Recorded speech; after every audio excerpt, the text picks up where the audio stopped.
Hello there everyone, welcome back to another video about the One Piece card game. This is going to be the second of my videos in this OP03 Pillars of Strength set review series, preparing you for the metagame moving into the new set. It's looking to be a pretty major shift from what we are seeing in this set, so stick around. If you're interested in competitively focused content, my Patreon is now publishing guides in depth into set 3 decks. So this includes like an in-depth explanation of why you would want to play that particular leader, an example deck list going through why we have chosen certain cards, and then going through all the different matchups and how to play them. You know, these guides have been used by my patrons to get things like top 8 at premier events, you know, 500-man events. So of course I do think they're pretty good. You can check them out, linked in the description. It's like $5 a month. I think it's pretty reasonable for what you're getting.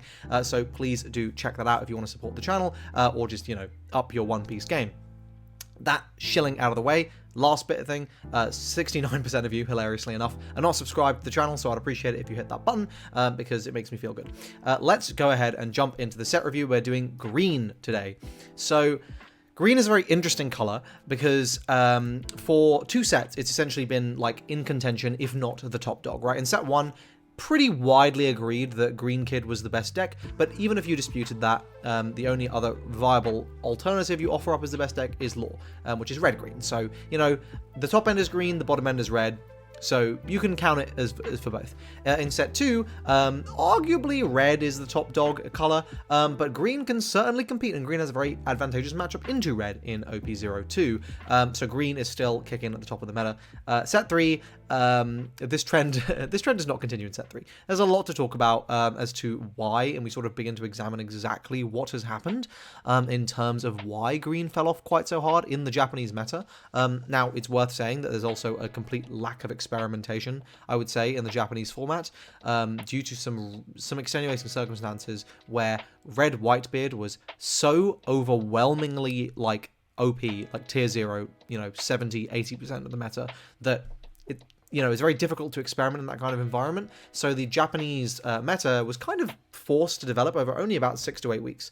And whilst that was probably a relatively quick development over those 6 to 8 weeks, fundamentally, it is still the case that the meta didn't really have that much time to be explored. So I definitely think there is potential for English players to innovate here and to make these leaders perform beyond the level that we saw in Japan. So just because I'm saying that green's, I think green is definitively worse than it was in OP02 and OP03. I think that's true, but I don't think it is as bad as the representation you see in Japan might lead you to believe. Right, preamble out of the way, we're 3 minutes in. Let's actually start talking about some of these cards. Let's start with Kuro. So this is the monocolor green leader. So he's East Blue traded, Black Cat Pirate, but that doesn't matter. So here we have a 3-cost tap 2 East Blue Green Kid effect that also rests one of your opponent's characters at cost 5 or less. Now, a big issue with this is the fact that this taps after you've done your first attack. So if you're planning on tapping down a blocker, that's not going to work because they probably just blocked with it. You know, this is probably relatively telegraphed. When you swing 12 with Kuro, they're probably like, I think he's gonna restand that one. I should probably use my blocker here. So obviously, besides the fact that this is just kind of overcosted, right, when you compare it to Green Kid, which just is a discard, and you always have a discard, you do not always have 2 characters on board. That's when you sort of start to see as a bit of an issue, of course, as well, with red being so prevalent in the format. Your cheap dudes are going to get removed, but, you know, that's sort of outside the scope of this. Intrinsically, it's not necessarily bad, and I definitely think there is potential for this. Like, ultimately, you are only really going to be using it on kill turns, and you don't necessarily have to use the leader effect. Obviously, it does suck, you know, if you're not. You're mainly using this leader because it's East Blue traded, because there's some East Blue locked cards that are very, very powerful. Let's talk about Arlong. So this is a dual color leader between yellow and green. Fishman, East Blue, and Arlong crew traded. So I do think Fishman's going to matter later. It doesn't really matter right now. Obviously, East Blue does matter, and Arlong crew. So Don 2, when attacking, pay 1. Play up to 1 character card with the cost of 4 or less with trigger from your hand. So this is essentially Doffy in terms of cost, but 2 colors, and it's playing from hand. The trigger, as a sort of restriction on the card having a trigger, is like better and worse, obviously depending on card pool. There's a lot of very powerful trigger cards that we have in OP03. I think the biggest issue with Arlong is the fact that you are losing hand to play these cards. Definitely sucks. And a lot of the triggers that you're playing are also these like trash from hand to play triggers. So it puts a very significant strain on your hand to actually get these things out. Now, that being said, you know, the fact that you can just be, you know, swarming the board in the early turns of the game with 4 cost after 4 cost after 4 cost after 4 cost is very scary, especially when those 4 costs are quite as good as they are. And obviously it doesn't have to be a 4 cost, it could be a 3 cost, for example. But yeah, overall, I think, you know, this is going to fall victim to the typical 2-color curse of, well, you're at 4 life.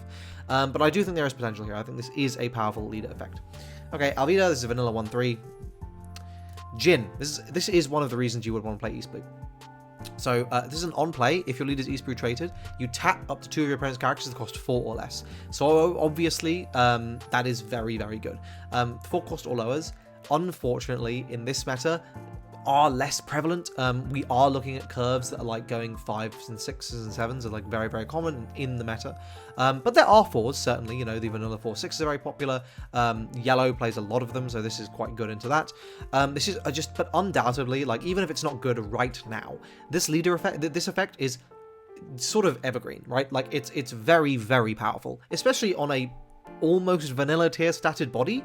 Yeah, I don't know. I think Jin is really, really powerful. And it's something you're going to want to be keeping in mind if you ever do want to be building East Blue. All right, then we got Krieg. So this is a 6/7, no counter, but vanilla tier stats, I believe. On play, you may trash 1 card from your hand. KO up to... Oh, no, sorry. It's 1 KO low. You may trash 1 card from your hand. KO up to 2 of your opponent's rested characters that cost 4 or less. And Don 1, this character gets double attack. So obviously the combo here is to go Jin Krieg on 10 Don, and you pop 2 cost 4 or lowers. That is very powerful. But it's not actually as powerful as you would expect. And, you know... Whitebeard pirate leaders, for example, in red are kind of able to achieve a very similar thing through the ace and then just attacking with their small dudes like into 2 rested things. Obviously it's not as good, but it's much less of a restrictive combo. This card is definitely powerful. Like, absolutely this card is powerful. And Krieg is definitely much better than Jin in terms of its versatility. But, you know, there's just not that many 4 costs. It doesn't have counter. It's like another green card that doesn't have counter. Green really does struggle with counter power sometimes. So, yeah, it's decent, but it's, you know, nothing crazy. And again, you know, they have to be rested. So unless you're playing a Jin to force them to rest it, your opponent can play around it. All right, then we've got Kurobi. So this is a trigger to play this card.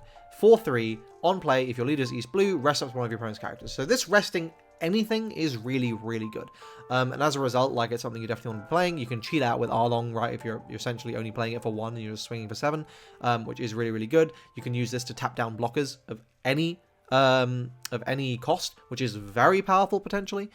So I definitely do think that this is a really, really powerful card. It's one of the good ones. Sham, this is a 3/4. If your leader's East Blue, rest up to 1 of your opponent's characters at the cost of 2 or less. And then if you don't have a Butchie, you can play a Butchie. What does Butchie do? Butchie's here. It's a 4/5 with a non-play to KO 1 of your opponent's rested characters at the cost of 2 or less. So if you have the Sham Butchie combo, you pop 1 of your opponent's 2 cost lowers and you establish a 3/4 and a 4/5 for 3 Don. Obviously, in the circumstance you can actually do that, very, very powerful. Is that ever going to happen? No. Django. This is absolutely one of the best East Blue cards. This is a 5/6. No counter again, so, you know, we're sort of seeing a theme here with green top end. On play, choose one of the following. Set 1 of your leader or characters with a cost of 6 or less with the East Blue type as active. Or rest this character and up to 1 of your opponent's character. So this is a very versatile effect. And I think this is something that will be really good randomly in the future. Right now, we do have this issue where, like, you know, it is quite expensive to play. And, like, yeah, double attacking for 10 is good, but, like, is it that good? I mean, you know, you could sort of point to the Kuro leader effect and go, well, I could be double attacking for 12 from that leader effect. So, obviously, untapping an Arlong is potentially very, very nice. I think one combo that is potentially very good here is attaching, it would be a 3 Don to Arlong, swinging for 8 into, like, something, using Arlong effect, slam something down, play a Django, untap your leader, swing again, and get the effect again. I believe it's not once per turn. So I believe you can do that, and that's pretty good, being able to just swarm a board like that. But obviously, you know, that's a, you know, 9, well, I guess the cheapest you can do it for would be 9 Don, right? You can do that twice with 9 Don. So, you know, it's a turn 5 play at bare minimum. It's a very powerful turn 5 play, though, just randomly, like, spew out a board. So it's worth keeping in mind. Alright, Chew. This is a 4-3. On play, KO up to one of your opponent's rested characters with a cost of 4 or less, and the trigger plays this card. Very powerful trigger. They, you know, again, like your opponent is going to be attacking with stuff that's 4 cost lower eventually. They are going to have the stuff tapped eventually. Obviously, into 4 cost Marco, like there's a lot of stuff here that really does ruin that card, but, you know, his stats are so bad that you sort of sit there going, I mean, what's the point? If this is a 4-5, if Kurobi was a 4-5, we could really be cooking, but, like, it does suck that they're not. And look at the East Blue traded as well. So, like, you're really... so Chew isn't. So obviously, that's a benefit. But, like, you know, the Kurobi Chew is sort of the combo. Nami, 2-2. On play, look at top 5, add an East Blue. Trigger plays it. This is probably the only actually very good East Blue card outside of Jin. Pearl, this is just a East Blue 2-2 blocker. These fall off very heavily due to the existence of 5-cost Marco. Buggy is a 3-5 East Blue, which cannot be KO'd with slash attribute characters, and it doesn't have counter. If this had a 2k counter, this would probably have seen play. That is the only way this would have seen play. Or at least a 1k counter. I mean, this is just bad. Hachan, this is a 4-4 with the 2k counter. Trigger if your leader is East Blue to play. Could you not have made this a 4-5, right? Like, the stats are just anemic in this deck. We already talked about Butchie, and then Moo Moo is a 2-4 vanilla. So, like, you can see, like, the sort of prevailing theme is there's just no stats here. And all of these cards are sort of restricting you into playing East Blue, like, traded stuff, right? Like, the only cards you can use outside of East Blue is Krieg and Chew. That's it. That's the only stuff you can actually really make, I guess Buggy as well, but right, like, everything else you're forced to play one of these leaders. So, you know, useless Captain Mid at home, or for life get rushed. I definitely think Arlong's the better of the two, by far. But, like, Arlong is, like, you know, loose hand haha, and in a meta which is as filled with red as it is, that can turn cards sideways very aggressively, and you can find yourself taking a lot of damage very quickly, that's a bit of an issue. Let's see if the events solve it. Spoiler, they don't. Out of the bag. This is possibly the most pointless event I've ever read. So this is a 3-cost event, East Blue Black Cat Pirate, so you can search it. Main, you may rest one of your East Blue type characters. Set up to one of your Kuro is active, and then trigger KOs one of your opponent's rested characters with a cost of 3 or less. So, either you lose a card from your hand and rest a unit to get your 12-12, or you get to go 9, tap 2, restand, swing 9, tap down another one, restand, swing 9. I mean, I'm not going to lie, lads. It might just be cheaper Don-wise to take that 6 Don, and if you've got any kind of reasonably powerful body, just slap it onto the units that you tap down with and swing with those. It just seems atrocious, honestly. Like, just an awful card. And like, this is only Kuro as well, so you can only use this on Kuro. Tooth Attack, this is a 1-cost event. Fishman, East Blue, Arlong traded. So you may rest one of your East Blue type characters, carry up to one of your opponent's rested characters with a cost of 3 or less. Trigger plays a 4-cost or lower character with trigger from your hand. Obviously, that trigger's decent, but, you know, you're not really getting any hand advantage. And the main is just not good enough. It's just not good enough. But why do I need to rest an East Blue? Why can't I just KO a rested 3-cost? Like, yeah, I don't know. 1-2 Django is the next one we'll talk about. This is East Blue as well, a 1-cost. Rest up to one of your opponent's characters with a cost of 1 or less, then up to one of your characters against 1,000 power during this turn. Trigger rests one of your opponent's characters with a cost of 4 or less. Again, I'm just sort of left sitting here wondering what's the point. And finally, MH5. This is the only decent one. Rest up to 2 of your opponent's characters with a cost of 2 or less. This one might see play. In a meta where Trafalgar Law is doing bits, this is the kind of card that, like, actually becomes quite good.